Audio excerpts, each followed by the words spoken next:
we have a great panel ahead of us today. So one of us has to leave quite quickly. So I'll quickly introduce the first panelist. I think it's okay. I'll introduce the first panelist, and then after she makes a little bit of her remarks, and then we will get on with the rest of them. Is that all right? So the conversation today is going to be, you know, the whole debate around African futures within the context of the global gender revolution, and looking at the spaces that women are occupying in Africa at the moment, and which other spaces they may want to encroach in the future. The topic is stealing the golden stool. Unfortunately, there are no men on our panel to steal the stool from. It would be great if there was one or two. So I guess if there are any in the group, you'll allow us to kind of indulge in your give us ideas on how we may be able to steal the stool better if you're so inclined. So I'm first of all going to introduce Eryca Freemantle, who is a global beauty ambassador. She wears multiple hats. She's a TV personality. She's a motivation speaker and makeup artist for several international artists and so forth. And we are absolutely delighted to have you here. So because I know you have to rush in a bit, if you don't mind introducing yourself and saying a couple of things, and then we'll continue with the rest of the panel. Welcome. I don't need a mic, I'm leaving. Oh, okay. Sorry, guys. Sorry. Is the second seat all right for you? Or? Yeah, anyway. Yeah, because I'm literally just introducing myself and leaving. So. Oh, I see. Sorry. Yeah, I am part of the panel, but because we're running late, I have to leave in the next 5 minutes. So is that okay? Okay. Hi, guys. First and foremost, I'd like to say thank you very much for staying for this part of the session. As introduced, I am Eryca Freemantle. I have been given 2 minutes to speak and introduce myself. Global international makeup artist for over 35 years, stood here at 53 years old and very proud. Now, the reason why I've told you my age is that you guys are very, very fortunate and very lucky. You have a wide, comprehensive future ahead of you. I wish I know what I know now when I was most of your age. British-born, Jamaican parentage, a very lost soul, first generation in the UK. Grew up feeling very lost, feeling very insecure, feeling very ugly, because society told me that's the way it should be. I've done many things. I've traveled the world. I've worked with many artists around the world. It's very important that I mention to you the fact that my parents come from Jamaica, because they had their own issues and they didn't know. I have been on the continent many times, working in many different places, many different countries. But when I landed in Nigeria 8 years ago, I found out who I am and what I stood for. And I found, and I saw, and I met people that looked like me. I realized my flat nose, my full lips, my round head was a norm. All the things that people used to suppress me. It's ironic I ended up in the beauty industry. So what we're talking about is the assertion of women in masculine spaces. I use men to my advantage. And when I say that, yeah, I know as women we'll all laugh and you're wondering. We must never forget that's what we are. We are women. And we can use our femininity to get what we want, even in business. And what I did in Nigeria is I met a wonderful man in a very hierarchy position, and he became my mentor. And because of him, I am now recognized on the continent, especially in Nigeria. And I'd just like to say, even though he's not here, a thank you to Mr. Obi Asika. And if you don't know who he is, look him up. He is worthwhile looking up and getting to know. And tell him that I said to do so. So on that note, I have to dash. I have another event to go to. I have to give out an award for 6 o'clock. I don't know how I'm going to do it. But in the meantime, please look after and support the other panelists. Enjoy yourself and have a really nice life. And one last thing I'd like to say is, if you think it, you can do it. And it's not just about today. Have a life plan, pursue it, and don't let anyone tell you that you can't. And on that note, thank you very much indeed. Yeah, have a safe travel. So, do you want to do your thing first before we settle down? Yeah, let's do that. Just because you're recording, right? So it's good to have that. Which order would you like to sit in? Yeah, come on, come on. Yeah, come on and put on your mic so we can start. On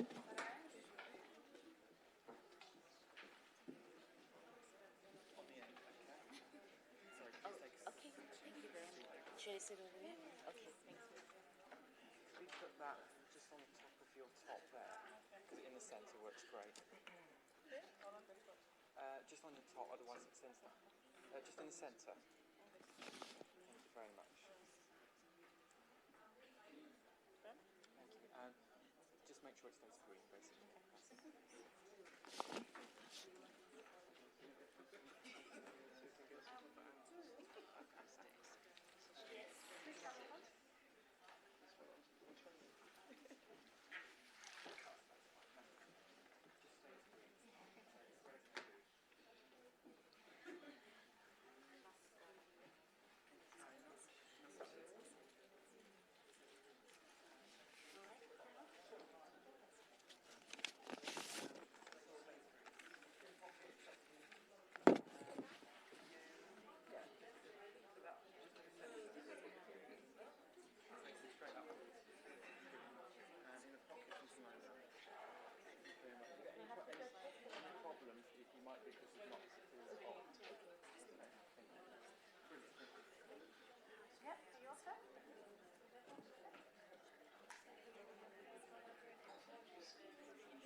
All right.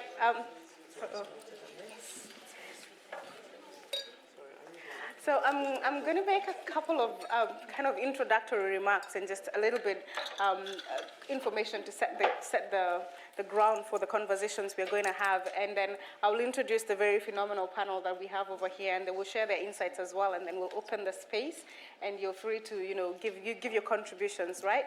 Does that work for everyone? Good. So I'm a biochemist by training. I'm a mother. I'm a wife. I coordinate the program that is managing collaborations between Oxford and African institutions, a relatively new platform, but very exciting and very vibrant platform that supports and enhances the establishment of sustainable collaborations between Oxford and African colleagues across the world. And in my opinion, I think things have changed for women for the last, in the last couple of, decades for African women per se. And in my own field, which is research, we've had about 30% of researchers in the research and development space being women in sub-Saharan Africa, which is slightly higher than what we have for the global averages at 28%.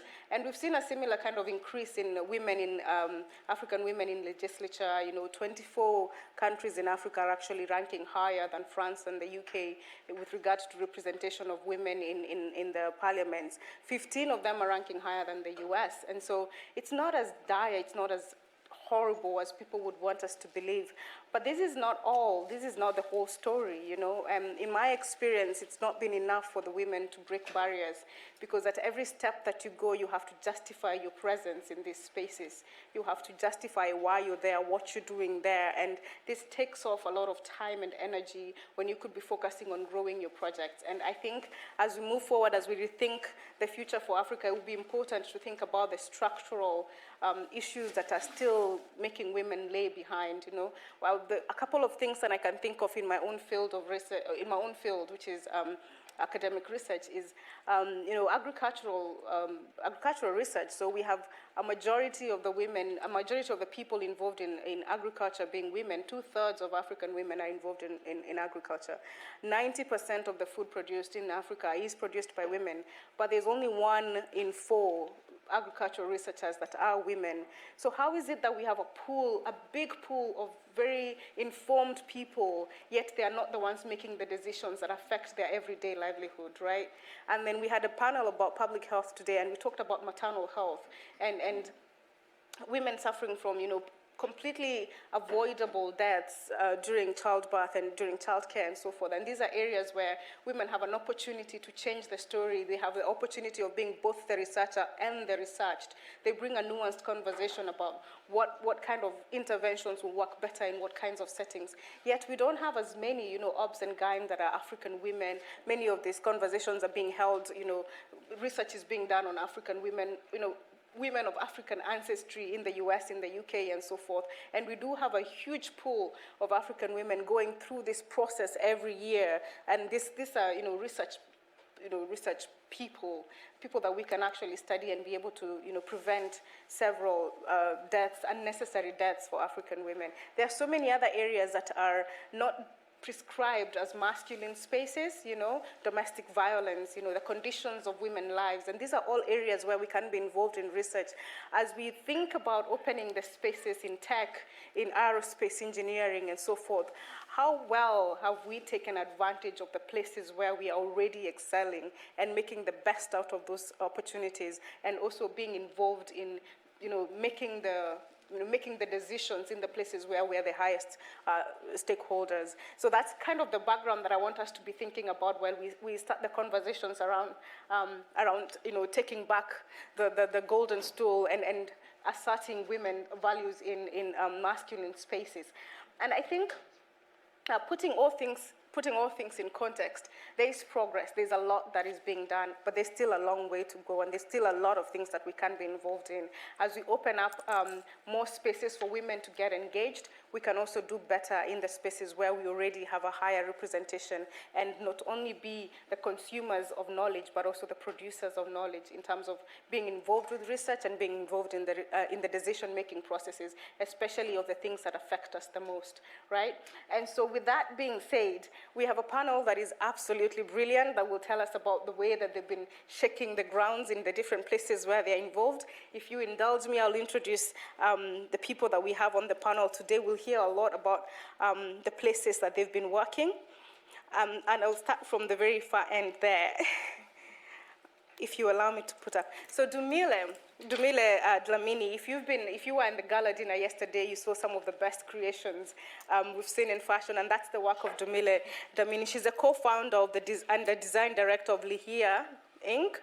And it's a product and fashion design startup. It's based in Taiwan. And so Dumile is a lady of many homes. She's from Swaziland. She's lived in New York, and now she's living in Taiwan, and has been involved in exhibitions in China especially. And a lot of her work has also kind of been awarded by IKEA Taiwan, Hakka Cultural Bureau, China Processing Center, and so forth. So a really established designer, I may say. So we'll look forward to hearing what you have to say about the design space for African women, yeah? And then I will go through the other persons, and then you can hear from them. The next phenomenal lady after Dumile is D-Empress. D-Empress, D-Empress, Dianne yes. Regisford, D-Empress Dianne Regisford. She's an artivist, so an artist who is also an activist. And she's interested in creating spaces for sensory engagement, storytelling, and encounter. So she's currently doing her PhD in social sculpture. She's a researcher and also a practitioner based at Oxford Brookes University. And Dianne also is involved in, she's a practicing energy healer. And I cannot pronounce the next Kahuna Lomi Lomi, that's there you go. I wouldn't even dare. It's quite a mouthful.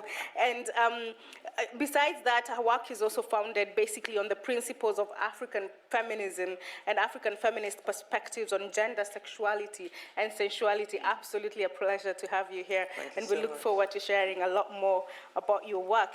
And then we have Touria. Touria is a Moroccan. She has vast experience in IT, in banking, in international business development, basically. And she's also involved in in the 154 Contemporary Art Fair.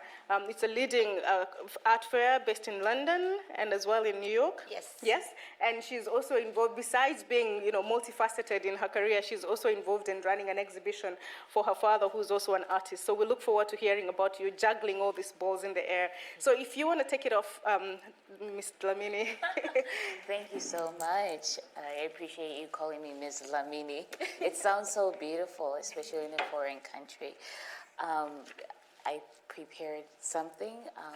I'm just so thankful that I could be part of this panel. I've never done anything like this before, especially in English. So that is, I think, the most exciting. Still in the Golden Stool, what does this mean for an African female entrepreneur in Asia, Republic of China, and Taiwan? First of all, to establish a startup company and have it successfully registered is almost impossible, whether you're a male or a female, in Taiwan.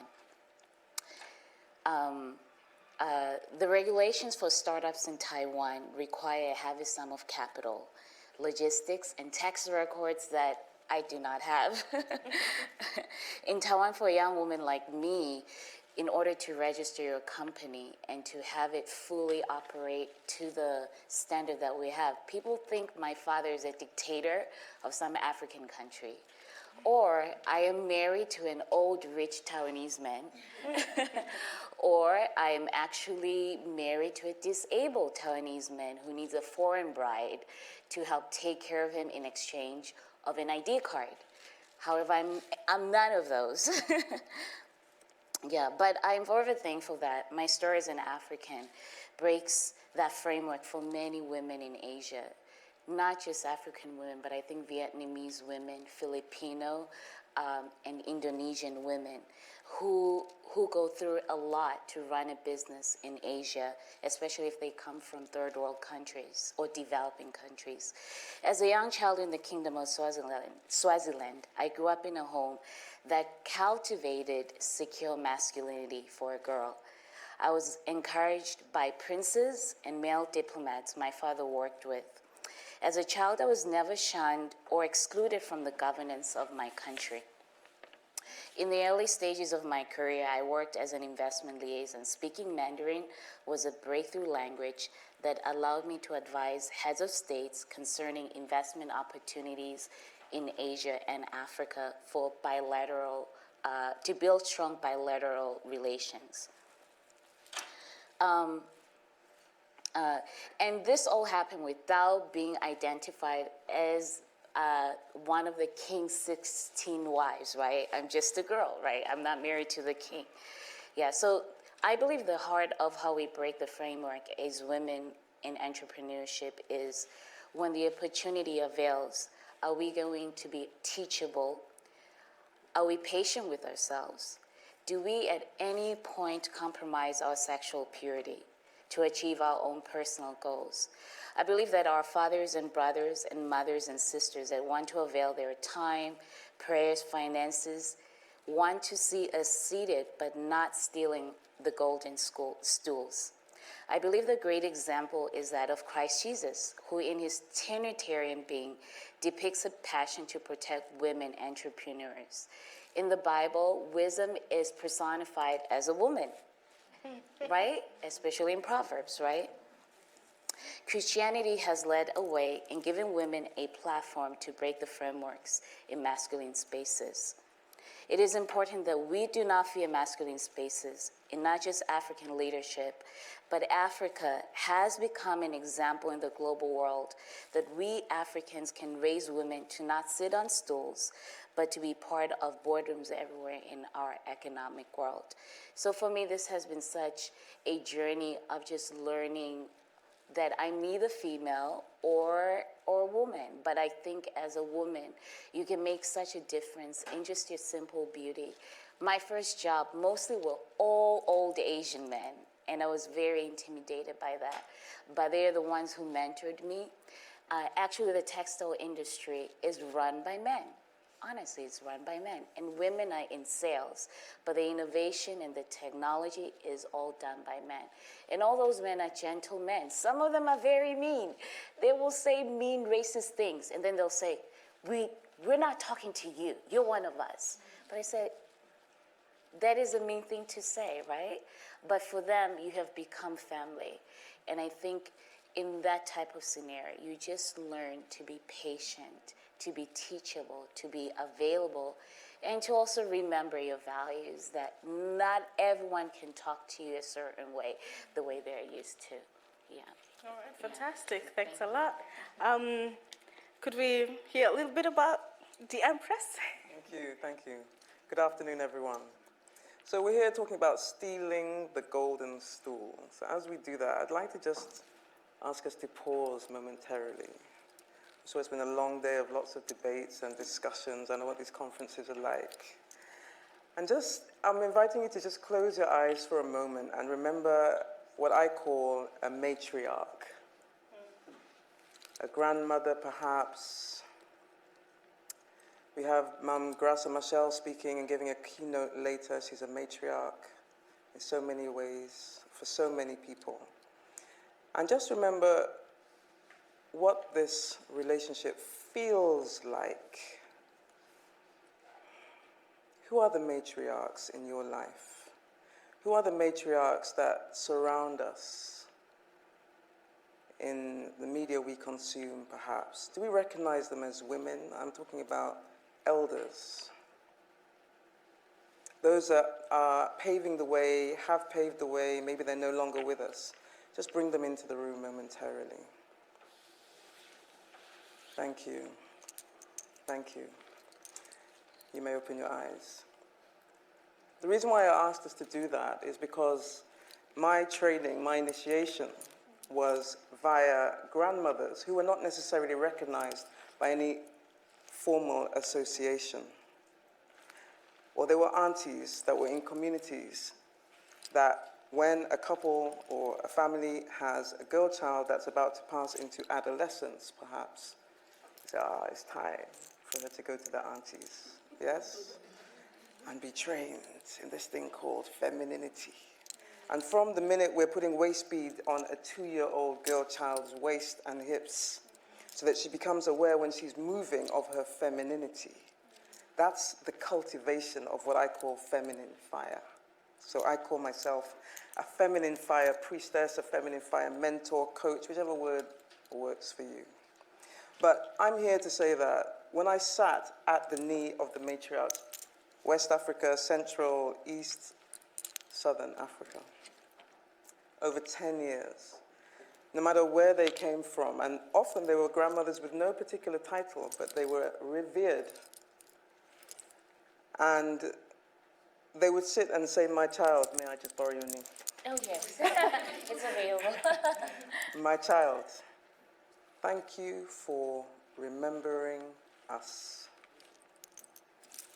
You come from so far, yet you're here to find out what is it we've got to say. So remember, it's not documented, there's nothing recorded, I can't go on Facebook, I can't Google it. But the more I began to sit with the grandmothers, who I then began to call matriarchs, I realized that what they had to share with me was so powerful, it was so potent.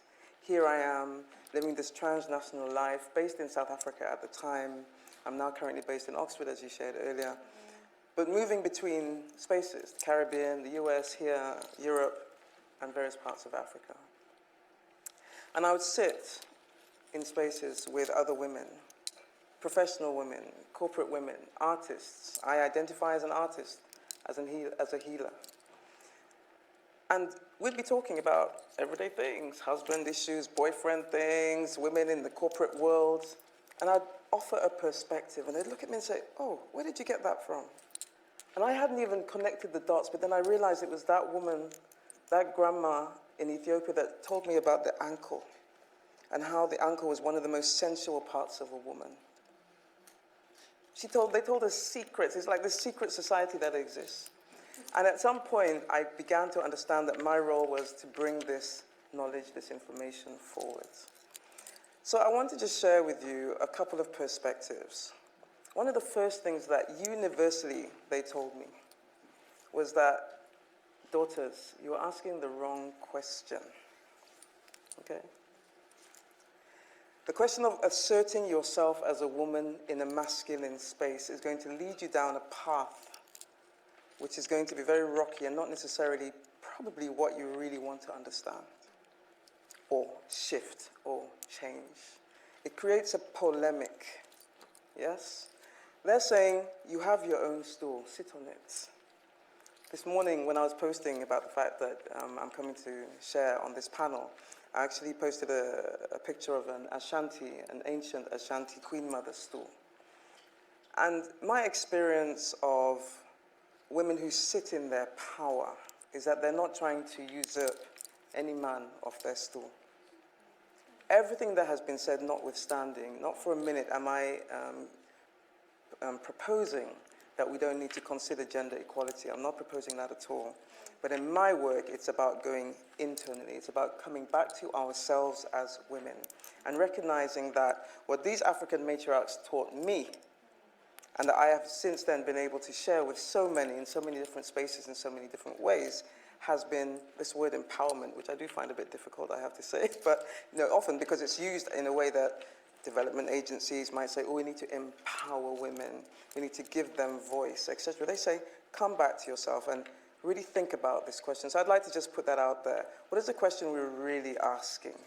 Yes? Because we know from history that burning our bras, trying to wear the pants, has not up till this day, from Germaine Greer, how many decades ago, we're still not receiving equal pay. It's a fact, okay? So we're not saying that it's right or wrong. I'm not in here for a right or wrong discussion. What I'm proposing is that we consider this question, this issue of women in masculine spaces. I'm not even really sure what a masculine space is. I understand that a lot of men dominate lots of spaces that I may want to enter and work in. But I am absolutely of the very deep conviction that when I sit in my power, when I sit connected to who I am as a woman, as an African woman, in any space in the world, that this question falls away. So that's one aspect. They say, ask yourself if that's really the question you want to be asking. I think the other aspects of fecundity, possibility, what we shape, how we shape ourselves, how we come to ourselves, narratives of women, their sensuality, sexuality. We are aware of how women are used in advertising, let's say, and how stereotypes are created. When I speak about the ankle, and I look at your ankle, darling, beautiful ankle, I began to see another perspective, another way in which I could embrace myself, my femininity, as a space for power. So from that perspective, my offering would be today that there's an opportunity for us to go within, that we're not trying to steal any stool, we have our own. Maybe it's about retrieving that, reclaiming it, designing it. Maybe it doesn't exist in our experience, in our family mythology. Yes, because all families and structures and spaces have mythologies, have narratives that inform how we see ourselves. The gaze from the other looking at us is one, but the one that we come to the world with and offer out there is the other. And I believe in terms of what we can control, as a starting point, let us start from within and then take it out. Absolutely. Thank you. Brilliant. Thank you so much. Offering absolutely fascinating reflections and looking into ourselves and deciding who has got the stool and which stool do we want to sit on. Absolutely fascinating. Thank you so much. Something interesting in the business world? Well, in the business world, I seem to have had two lives, one with 154 and my previous life. And I have to say, starting from a child in a Muslim country in Morocco, raised by a father with 4 girls, I really did not, have an education where they told me, you're a woman, you're going to get married and not work or whatever. My father did everything he could to make sure we studied and make sure we were independent. And so I didn't really not, attacking this as a career or even like building my business, thought of it as I'm a woman, it's going to be harder, I wish I could tell you, my path was led with a lot of obstacles and a lot of barriers, but it seems that the success is where people are surprised about, you know, or when you get to the leading position is, you know, we have to celebrate you because you got there. What I don't understand in that narrative and in that story is that there was a lot of women before me. Do we forget about them, or what is the story of those women that we always think we're the first one to be able to get to those leadership position? I think there's something within, you know, the narrative, or even within the way the story is told, where we forget the great women that were before us, that, you know, got to those positions, and that, you know, we always need to celebrate women like it's a surprise that they achieved something, or they got there one way or the other. But I think nowadays, I think we should be all aware that there's no surprise. Women get there, you know, they get those golden stool. In the world of art, it's even more common. You know, there's a lot of women artists, there's a lot of women in the art world. So I really felt completely in my, you know, in my space. And I never have, and it's maybe a good news for everyone else, never had a situation or a story where my entrepreneur path was like, you know, more difficult because it was a woman. Being an entrepreneur is really hard. If you're a woman or a man, it doesn't really change that. I think, and maybe some conversation might be easier if you're a man, you know, probably because a lot of leaders are men. And if you, I don't know, looking for funding or looking for sponsors or looking for men might have a way of talking to each other that, you know, get results that they understand rather than a woman to a man. But again, I was never in that position of being a man in front of a man. So it was my relationship to a man, you know, when I was asking for funding or for sponsors. Again, I guess I stole the golden stool without really realizing it.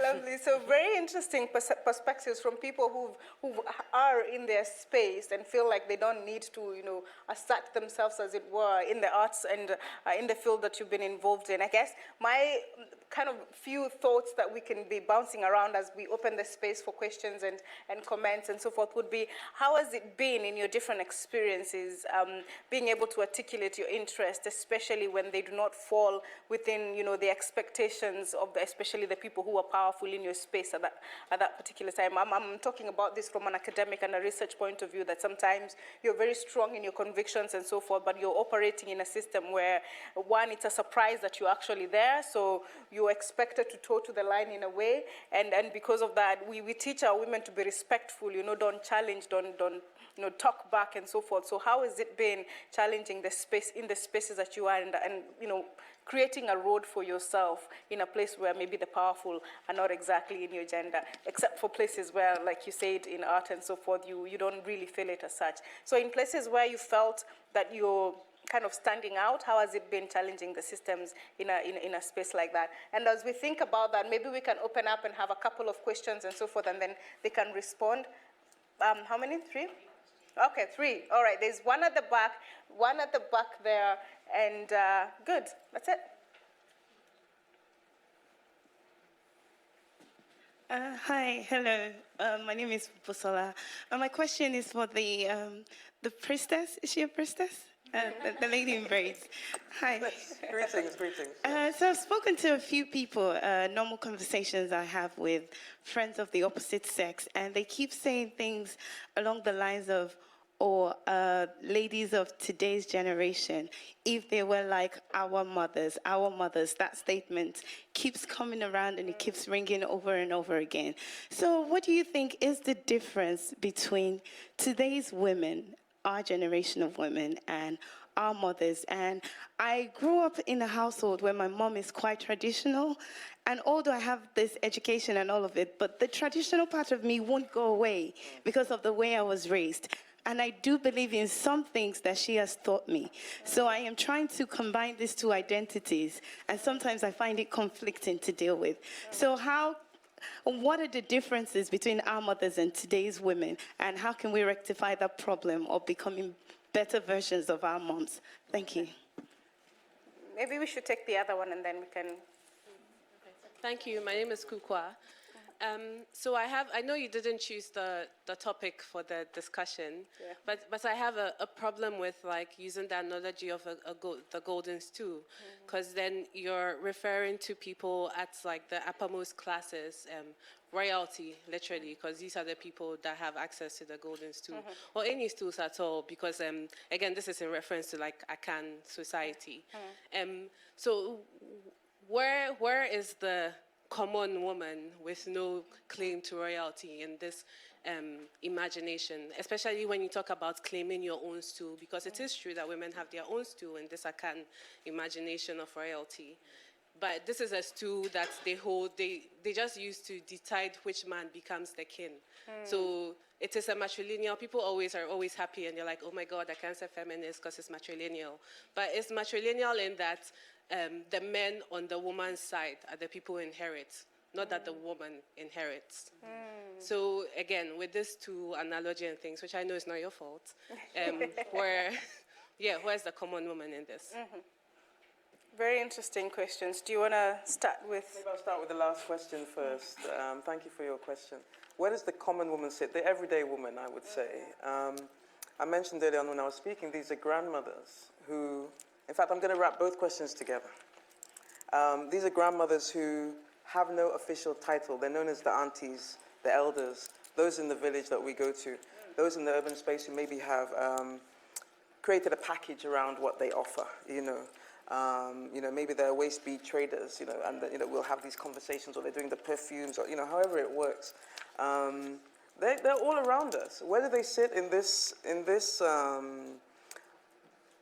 imaginary of the Golden Stool? I think there's a very potent narrative around queens. Yes, so there's a whole thing, queen this, queen that. What does it mean?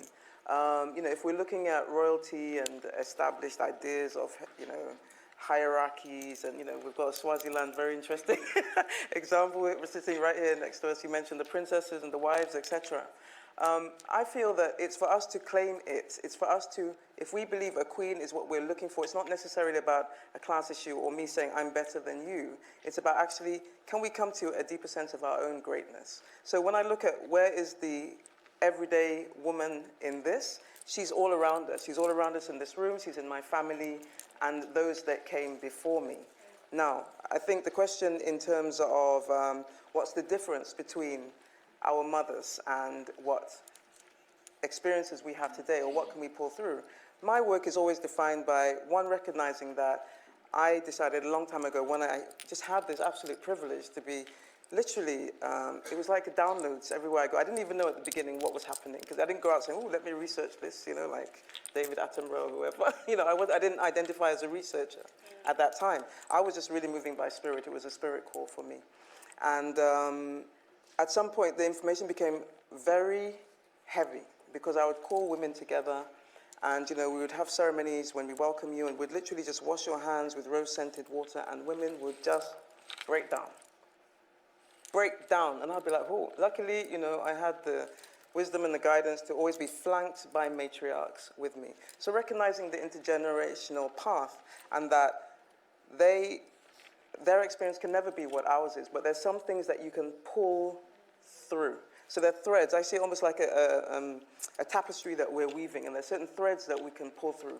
And then to say, okay, what is our responsibility, opportunity in the experience that we have, the space that we find ourselves in? What can I pull through that's resonating? I always move with what moves and I can feel. I asked you earlier on, just close your eyes and see how it feels when you think about the matriarch. What do I feel resonates and makes sense? Yes? So if an arranged marriage, for example, is something that the matriarchs in a particular culture, etc., are advocating, and for me in this particular scenario, there are questions around it, I think it is our responsibility as women of today to bring those questions in a respectful way that respects the hierarchy of the elders, for example, of how to speak, but recognizing that the fact that we are saying we need to be able to have our voices heard is our duty and our responsibility, and that is what they will absolutely tell you. Awesome. So maybe something, you want to go? Yeah, I just think on the question on our mothers, I think the most amazing thing about our mothers is they share. When they're successful, they want to share their success with many more. They're more generous. I think if you and I were to get a promotion immediately, we do not want kids sitting on a white couch, right? Because it's designer. But the household that I grew up in, as soon as my mom, my father was appointed a diplomat, my mom was thinking, who should she help? You know, who is she going to help go to school? Who is she going to have give extra money to make sure they can even come and live with us and sleep on my bed, you know? I think that's a difference with our generation. I think women our age, we really care that things are organized. We do not want some African kid coming messing it up, right? I mean, it's realistic, you know. We want to make sure our high heels are in a row, but our mothers give away their high heels. They give away their purses because they have the faith that they will have more. I think women in our generation, we want to save more. We want to go to Paris and have that bubble. You know, that's, I think when people say they wish we were more like our mothers, they just want us to be more compassionate towards other women or even other young men. Yeah. I think the question would also be, are they like our fathers? The ones who want us to be like our mothers, are they exactly like our fathers? Because the world is changing a lot, right? You cannot expect the same generational, the factors that were affecting the generation of the time to be exactly the same factors that are pushing us now. I mean, it was okay for them, with globalization that we have at the moment. My mother would not have probably envisioned, having lunch in Paris and dinner in Seattle, but, well, not feasible, but you know what I mean.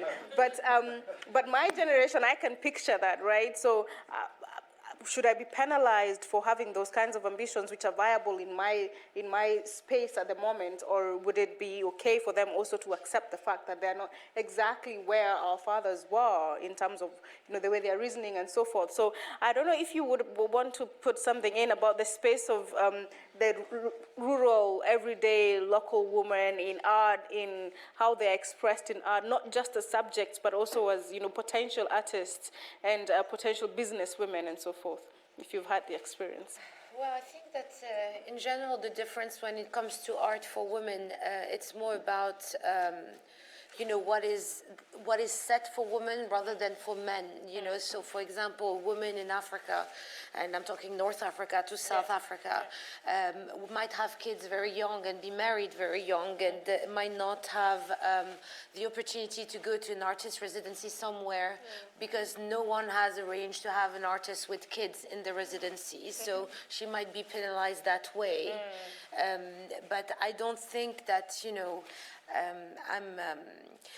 I've been raised by very traditional women as well, but I don't think that if a man would tell me, why can you be more like your mother, for example, that I would take it, more about, what was trying to compare what my mother did differently than me, because I think he's looking for a mother rather than, a wife or something like that. That would be my view on the topic. A scary thought, that is. But in terms of the artists, being a woman artist in the art world today, and having those differences between men artists being more successful than women artists, I think it's starting from the beginning. First have more, women buying women artists to support them, and them, if there are things that we do for men but are not, acceptable or modifiable for women, let's change it. Let's have residency artists for women with families, or things like that, so they can still compete and be, in the same level as men. But I think it's also the fact that women are slowing down at one point because they're considering motherhood, and they're considering, and for them in their head, they don't think it's possible to manage both at the same time, and that one has to take precedent than the other, and I think that's probably what's slowing down their, success or career path to the Golden Stool, rather than thinking that they can manage both. And, men would always say that they're capable of doing something, even if they're not. Women are always thinking about it first and thinking, let me think about it, let me, analyze it, etc. They won't be the first one to raise their hand, and be like, yes, of course I can. They will I'm not really sure, because they're really analyzing the whole thing and probably not giving themselves the same chance as a man in exactly the same position. So, do we have time for one closing question? Or okay, perfect. So I'm being forced to wrap it up, and I'm sure you're all tired and really. So I just really want to thank the panel very much. Thank you so much for finding the time. Before you leave, the conference organizers, I've got something little for you, and we really want to appreciate you taking the time. And thank you so much for your attention and for being here and allowing us to share our thoughts with you. It's been a real pleasure, and I hope we go out thinking about how much better we can be within our power and establish these spaces for ourselves. I really want to thank you on behalf of the Oxford Africa Conference for participating. I know it was rushed, but I think that's the metaphor for maybe being a woman. Sometimes it's like rushing against time, trying to juggle many things. But that's a gift of appreciation for coming all the way to speak.